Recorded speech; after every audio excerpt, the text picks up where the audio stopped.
Candidat numéro 40. Alors, au niveau de la présentation de la copie, je vois que c'est très bien écrit, donc ça c'est très positif. Tu as bien séparé les différents exercices, tu as fait l'effort d'utiliser une encre différente, donc ça c'est très positif. Peut-être tu pourrais sauter une ligne entre chaque question, histoire de bien les séparer, d'accord? Histoire que ça ne nous fasse pas une espèce de gros paragraphe massif comme ça. Ça serait plus facile d'une part pour toi pour te relire, et d'autre part pour le correcteur pour bien voir où ça commence et où ça s'arrête. Attention dans cet exercice-là, on verra ça quand j'y arriverai, mais quand je regarde juste comme ça, je vois pas clairement dans quel sens est-ce qu'il faut que je le lise. C'est-à-dire, est-ce qu'il faut que je lise d'abord ça, puis après ça, ou est-ce qu'il faut que je lise ça, puis ça, puis ça, puis ça, est-ce qu'il faut que je lise ça, puis ça, puis ça, puis ça, puis ça. Attention, en général, en français, on lit de gauche à droite, puis de haut en bas, donc on est habitué à faire comme ça. Ici, là, tu me, comment dire, tu me laisses un petit peu dans le doute, c'est-à-dire je sais pas par où est-ce qu'il faut que je commence.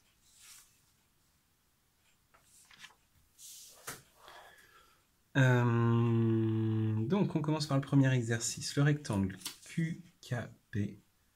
C'est bizarre ça, un rectangle avec seulement 3 points. Alors, QKP, ben c'est un triangle ça. Il doit être isocèle en PQ et KQ.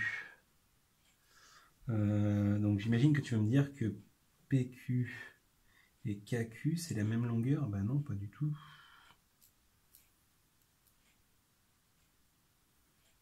Non, non, non. Et d'ailleurs, ce que tu veux dire, si jamais tu veux dire que cette longueur-là, c'est la même longueur que cette longueur-là, on dit que le triangle il est isocèle en Q. Donc, je sais que QP, ça fait 5 mètres. Oui, je cherche QK. D'accord, je sais que PA, ça fait 0,7 mètres. QC, bah, QC, c'est la même chose.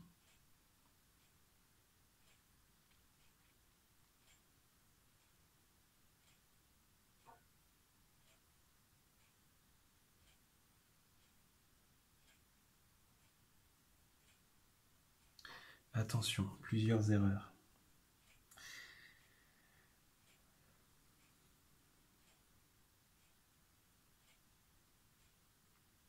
Alors, le triangle isocèle, maintenant, c'est avec CQ, alors tout à l'heure, c'est avec PQ et KQ. Là, c'est vraiment pas clair ce que tu essayes de me faire. Ici, tu me fais une chose qui est très intéressante, c'est-à-dire que tu me calcules cette longueur-là moins cette longueur-là. Donc, naturellement, je m'attendrais à ce que ce soit égal à QK, ce que tu calcules. Puis là, tu me dis non, non, ça va être CQ. Et puis après, tu corriges, en fait, non, non, non, finalement, non, ce que j'ai calculé, c'est KQ, mais tu ne me l'as pas corrigé juste au-dessus. Donc, attention, ici, c'est pas CQ, c'est KQ. Je vais faire l'opération permettant de savoir. Ok, ah, oui, enfin. Donc, QK sur QP, ça fait ça, 0,018. Il faut que ce soit compris entre ça. Ok. Alors, là, je trouve que tu as pris énormément de temps pour rédiger cette question. Donc, on va oublier le fait qu'au début, tu t'es un petit peu embrouillé avec tes histoires de triangle isocèle. En fait, tu aurais pu juste m'écrire cette ligne de calcul, ça, ensuite m'écrire ça, et me dire... et voilà, donc sur ces 4 dernières lignes, tu aurais pu faire beaucoup plus court. D'accord? Tu aurais pu me dire, par exemple, QK est égal à 0,18, virgule, ce qui est compris entre 0,015 et 0,02. Donc, les feux de croisement sont bien réglés. Et en gros, je pense que ça te prenait seulement 2 lignes au lieu de 4. Parce que là, tu vois, tu me dis, pour que les feux de croisement soient bien réglés, il faut que le rapport soit compris entre ça et ça. Le rapport est égal à ça, signifie alors que les feux de croisement sont bien réglés. Donc, si tu me l'avais fait en une seule phrase, le rapport est compris entre ça et ça, donc les feux de croisement sont bien réglés, eh bien tu disais les deux choses d'un seul coup.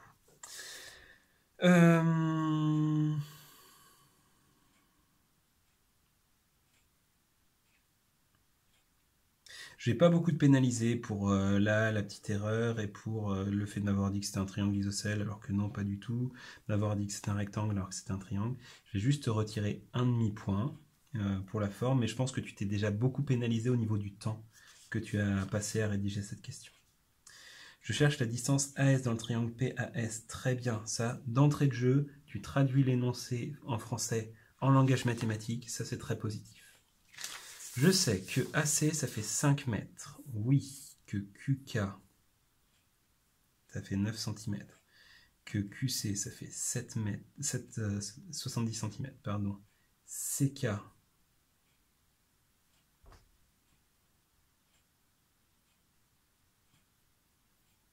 ben non, CK, ça fait pas 5 moins ça. CK, c'était donné dans l'énoncé. Enfin, il me semble, hein. Si j'ai marqué sur ma figure. Bah oui, il y avait marqué CK égale 0,61 mètres. Donc là, je sais pas trop d'où sort ce calcul, mais non, pas du tout. PA, ça fait 0,7 mètres, et AS, ça fait 5 fois 2, ça fait 10. Bah non, qu'est-ce qui dit que ces deux longueurs sont identiques? Non, non, non.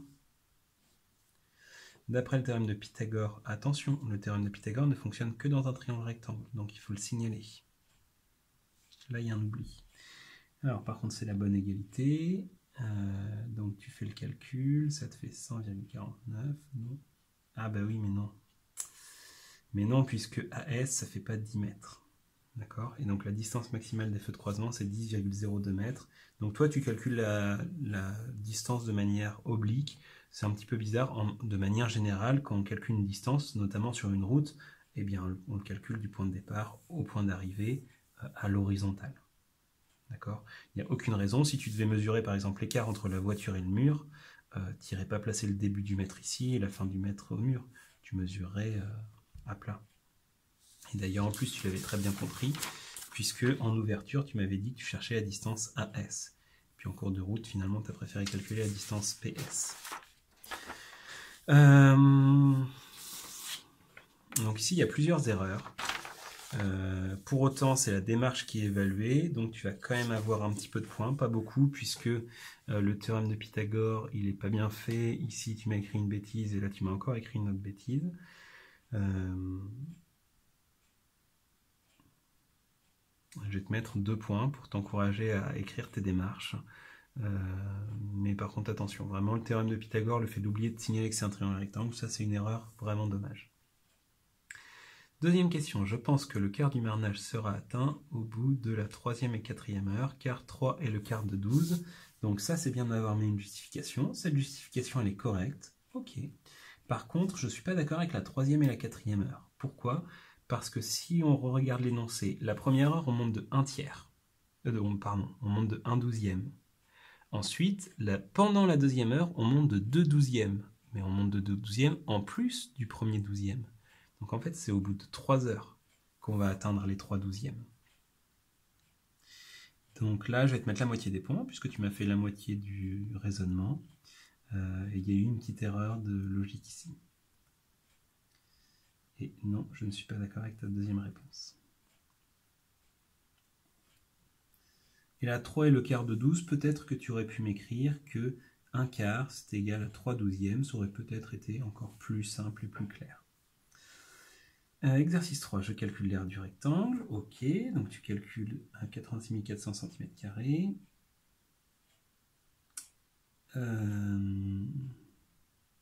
Attention, attention, attention, ça c'est une très bonne idée d'avoir fait intervenir cette notion de multiple.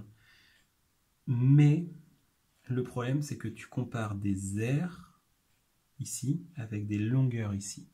Donc en fait, ce qu'il aurait fallu faire ici, c'était calculer l'aire d'un petit carreau. Donc là, l'aire, c'était 100 cm².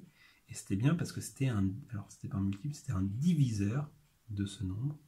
Et par contre, si jamais tu calculais cette nouvelle aire ici, 18 fois 18, tu trouves 324. Et est-ce que 324, c'est un diviseur de 86 400? Eh bien non. Donc ça fait que 18 cm². Ça ne fonctionnait pas. Donc c'est une bonne idée d'avoir commencé avec les aires, mais mais vraiment là tu t'es trompé assez vite en essayant de les comparer avec des centimètres. Par contre, le fait d'avoir utilisé ici le vocabulaire de multiple, alors qu'il n'apparaissait pas dans la question, c'est une très très bonne idée. Ça, c'est quelque chose vraiment très positif. Deuxième question, toutes les tailles possibles, donc forcément, c'est pas correct. Et en plus, même si ça avait été correct, j'aurais pas pu te mettre les points, parce que là, tu mets les réponses et tu ne me mets pas les justifications. Donc là, j'imagine que tu as fait plein de calculs pour arriver à ces réponses. Eh bien, ces calculs, je veux les voir écrits sur ta copie. Alors, c'est un petit peu long à écrire, ben oui, mais c'était quand même une question sur 4 points, donc c'était... T'inquiète pas, c'était récompensé le fait d'écrire tous ces calculs un petit peu pénibles. Je calcule le périmètre de ce panneau mural très bien au niveau de la rédaction. Donc, tu trouves ça, le périmètre, ça. Donc, je vais utiliser... comment c'est possible ça? Il y a une erreur sur le calcul du périmètre. Une erreur de calcul. À mon avis, ce que tu as fait 360 fois 2, et là tu as fait fois 240 fois 2, au lieu de plus. C'est ça. Donc là tu as écrit plus, et dans ta calculatrice tu as écrit fois. Et donc ça fait que tu te trompes complètement. Donc le périmètre de ce panneau c'est ça, je vais utiliser donc 23 040 carreaux bleus, parce que quand tu divises par 15 ça donne ça. Donc là, c'est faux, mais c'est cohérent. Et attention, il y a une petite chose que tu as oublié de prendre en compte. C'est que dans le coin... Alors tu as divisé par 15 puisque chaque carreau, il prenait 15 cm sur le périmètre. Ça c'est vrai pour tous les carreaux, sauf le carreau du coin. Le carreau du coin, il prend 30 cm sur le périmètre. Donc là, il y aurait une petite erreur. Il aurait fallu que tu retires 4 carreaux pour faire en sorte que les coins, là, tu ne les comptes pas en double. Je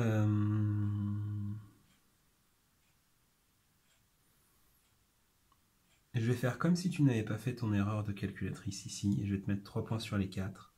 Ce que je mets d'habitude aux candidats qui font le bon calcul et oublient de retirer 4 pour les angles.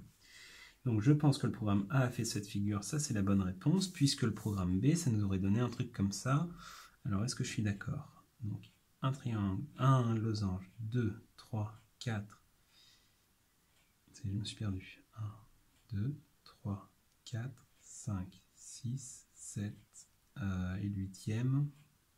Bon, je les ai peut-être mal comptés. Mais c'est positif parce que déjà, tu as vu qu'il y avait une histoire de rotation. Tu as vu qu'il fallait que tu le répètes 8 fois. Bon, par contre, ce n'est pas tout à fait le motif que j'attendais. Et tu as quand même avancé. Ah oui, d'accord, ok. Ok, ça peut se défendre.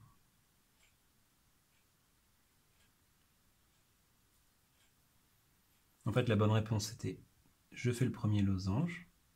Et là, normalement, si je repars dans cette direction. Sauf que là, on me demande de tourner de 45.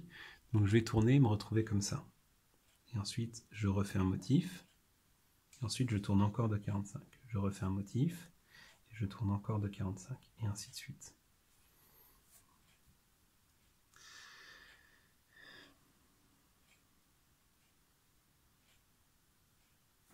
Je vais mettre 1,5 point sur les deux. Deuxième question, l'espace entre deux motifs successifs est, je pense, 55 cm, car... Ok. Déjà, attention, ça fait 3 fois que tu m'écris « je pense que ». Enfin, d'ailleurs, tu vas même le faire une 4e fois. À mon avis, je trouve ça... Enfin, en tout cas, personnellement, je trouve que c'est un petit peu maladroit de faire ça sur une copie de mathématiques. Parce qu'une copie de mathématiques, c'est pas comme une copie de français, par exemple, où toi tu peux penser quelque chose, ton voisin peut penser autre chose, et vous pouvez argumenter, et chacun a le droit d'avoir son opinion. Ici en mathématiques, soit c'est la bonne réponse, soit c'est faux. D'accord? Donc ici, plutôt que d'écrire « je pense que le quart du marnage sera atteint », j'aurais préféré que tu m'écrives « le quart du marnage sera atteint au bout de… » Et en fait, le fait que ça vienne de toi, je le sais vu que c'est ta copie. D'accord? C'est le candidat numéro 40. Eh bien ça, ce qui est écrit sur la copie 40, c'est le raisonnement du candidat numéro 40. C'est pas la peine de rajouter chaque fois que tu fais quelque chose un « je pense », ça donne juste l'impression que tu hésites et que tu n'es pas sûr de toi.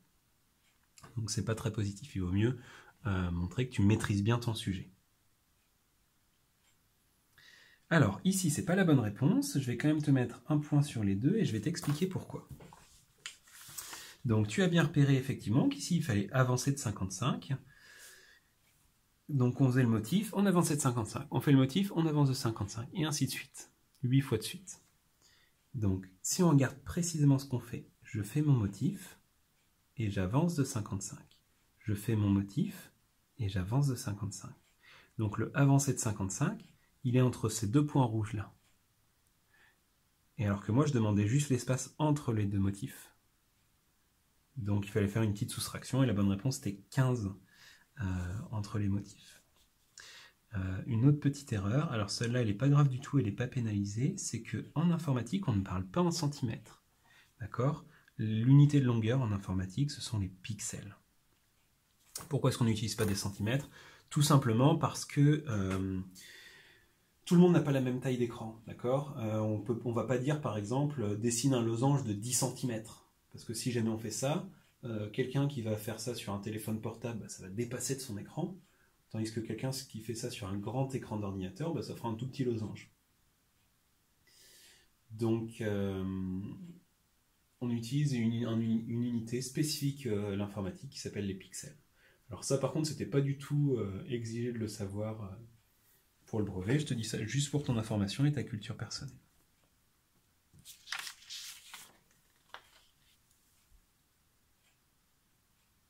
Ok, très bien.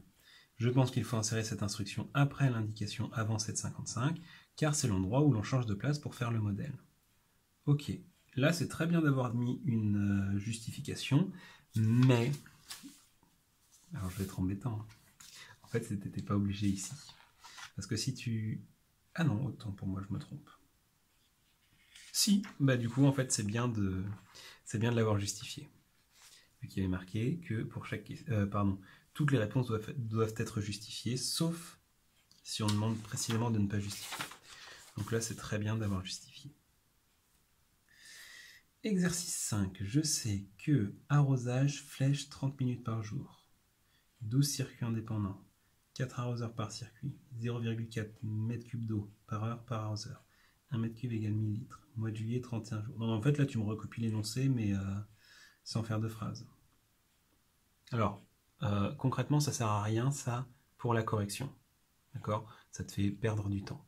Après, si jamais tu me dis, monsieur, moi je trouve que ça m'aide à prendre en main l'énoncé, c'est plus clair dans ma tête si je recopie les informations importantes, eh bien je te dis très bien, continue à l'écrire. Si jamais ça t'aide, continue à le faire. Mais je te dis, au niveau de la correction, moi, ces informations-là ne m'intéressent pas, elles sont déjà marquées dans l'énoncé. Ça m'intéresse quand tu vas commencer à rajouter des choses que tu as calculées toi-même.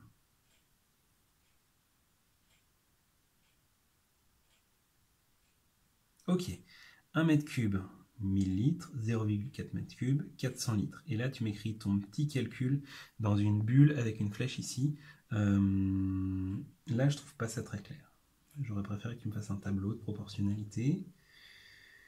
En dessous, que tu reviennes à la ligne pour me faire le calcul. Et après, que tu me fasses une phrase. 400 litres, on consomme... Un arroseur consomme 400 litres d'eau par heure. Ça aurait été plus clair. Bon, pour autant, c'est bien d'avoir écrit l'opération chaque fois que tu fais un tableau de proportionnalité, mais j'aurais préféré que tu me le présentes un petit peu différemment. Donc, 400 litres d'eau en 60 minutes, ça fait 200 litres en 30 minutes. Donc, 200 litres d'eau par demi-heure, 30 minutes. 200 litres pour un arroseur, ça fait 800 litres pour 4 arroseurs en 30 minutes. Ok, on a 12 circuits, donc on fait 12 x 4, ça fait 48.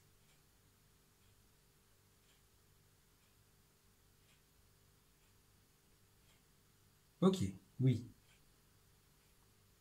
Oui. Donc ce qui fait qu'au final, en fait, dans ce tableau de proportionnalité, tu aurais directement pu mettre 200 litres, un arroseur, plutôt que de faire ce calcul intermédiaire. Bon, bref, ça t'aurait gagné 4 lignes, ça change pas la face du monde. Donc 9600 litres d'eau consommée par jour, oui. Pour combien d'arroseurs? Pour les 48 arroseurs. Pour le mois de juillet qui compte 31 jours, ça fait 9600 fois 31, ça fait 97 600 litres, donc c'est ce qui est consommé. Ok. Très bien, donc au niveau de la rédaction, on a vu que c'était pas irréprochable, hein. J'ai un petit peu galéré pour retrouver toutes les informations. Ça sera pénalisé dans les 10 points de rédaction, mais pour l'instant, tous les calculs sont corrects, tu me fais ça bien proprement, il n'y a aucune erreur, donc ça mérite 10 sur 10. Et mes félicitations. La fréquence cardiaque de Chris au départ de la course est d'environ 50 battements par minute. Non, la bonne réponse est 52 battements par minute. Donc un petit manque de précision. Je te mets quand même 2 points vu que tu as cherché au bon endroit. Ça c'est juste, ça c'est juste.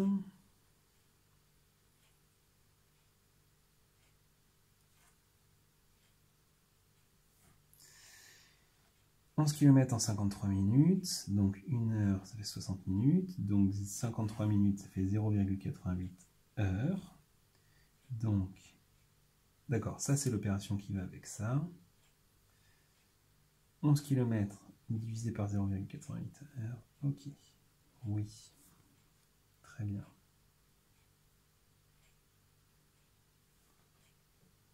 100% de la fréquence cardiaque, ça fait 190, 50% ça fait ça, 75. Oh là là, qu'est-ce que c'est laborieux.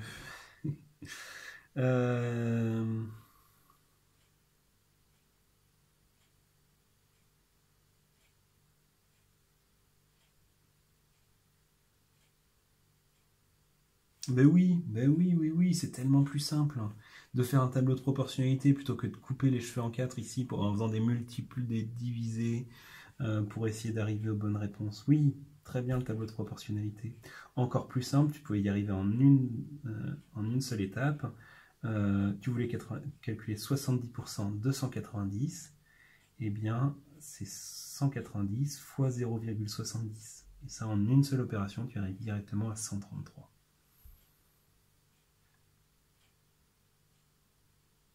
Ok. Ça c'est juste. Ça c'est juste. Et ça c'est faux. Pourquoi? Parce que tu m'as bien pris la courbe. Tu as regardé donc qu'on passait au-dessus des 133 à 7 minutes. Alors moi je trouve plutôt 8 minutes. Hein. Parce que si tu regardes, si tu coupes entre 5 et 10 au milieu, tu arrives à 7 minutes et demie. Donc c'est-à-dire que 7 minutes c'est avant la moitié, 8 minutes c'est après la moitié. Et là, quand on dépasse donc 133, on est clairement à plus de la moitié de cette graduation. Donc la bonne réponse c'était 8 minutes. Mais je ne vais pas te pénaliser là-dessus. Par contre, entre 7 minutes et 41 minutes, est-ce qu'il peut y avoir 48 minutes? Ben non, déjà rien que quand on arrive ici, depuis le début de la course, en tout, il y a eu 41 minutes. Donc en fait, ici, tu m'as fait une addition alors qu'il aurait fallu faire une soustraction. Donc petite erreur.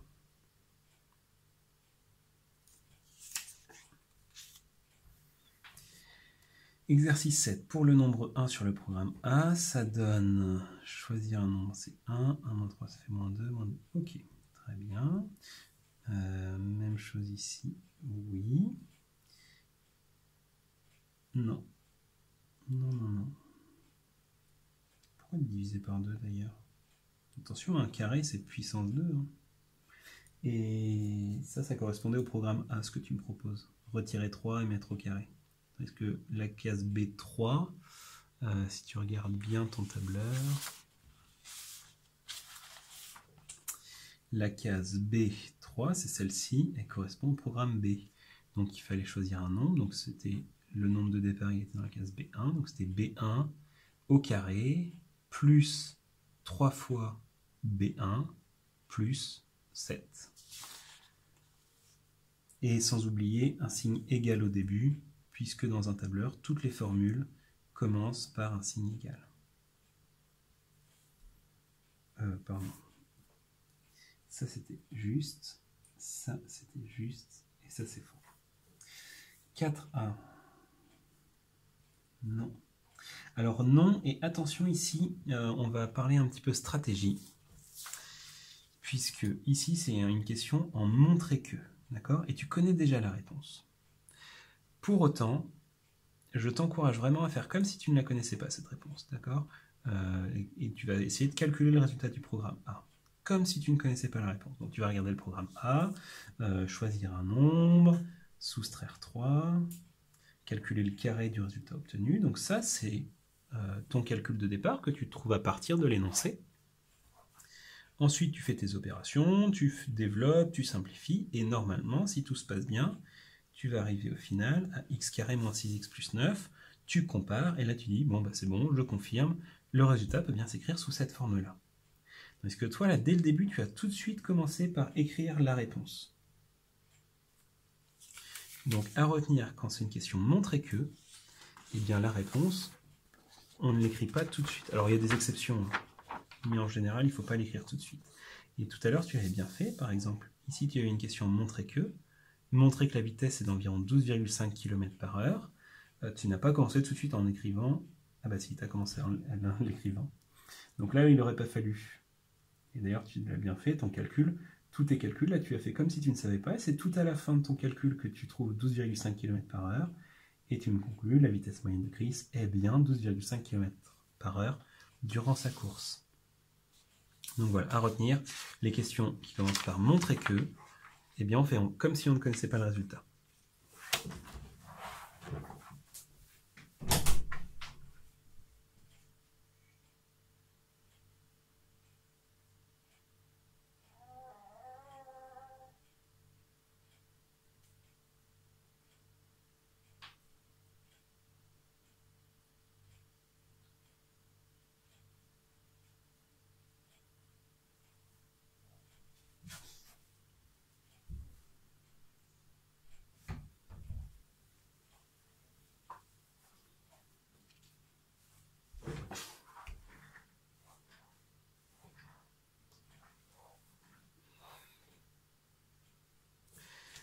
Désolé pour l'interruption. Alors, on reprend x au carré fois 3 plus 7. Alors là, il y a une petite erreur. Le nombre de départ, c'est x. Ensuite, on te dit calculer le carré de ce nombre. Et c'est ajouter le triple du nombre de départ. Et ajouter 7. Parce que là, tu vois, tu m'as fait le carré. Et après, tu as calculé, au lieu de calculer le triple du nombre de départ, tu as calculé le triple du carré. Et ensuite, donc là, il y a eu un problème de simplification. On ne peut pas regrouper les x carrés et les 7. Ce sont deux catégories différentes. Il faut les garder bien à part.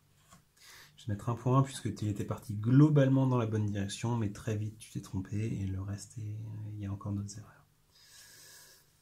Eh bien si, il en existe un. Ah, pardon, hop. Le point, il est là il n'y a rien. Et la question A... La question A, du coup, elle était fausse.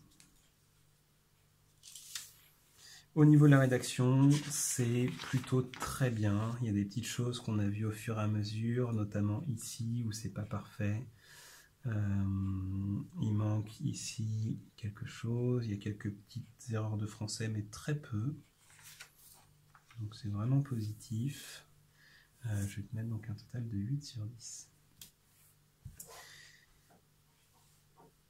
Si on calcule maintenant le total, ça nous fait donc 7, 8, 9, 14, 16, 18, 28, 30, 37, 45, 52, 61.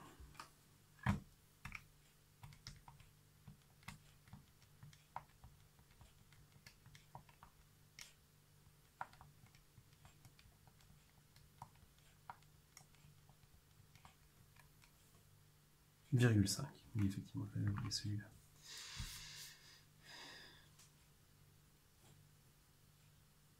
« 61,5 sur 100, donc c'est une note satisfaisante.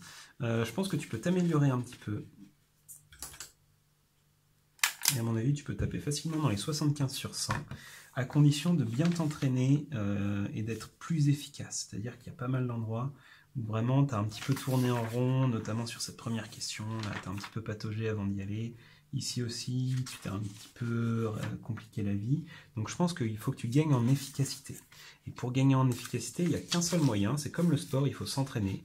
Donc je t'encourage à aller sur internet, tu tapes brevet maths 2017, tu vas voir plein de sujets de l'année dernière avec leurs corrigés.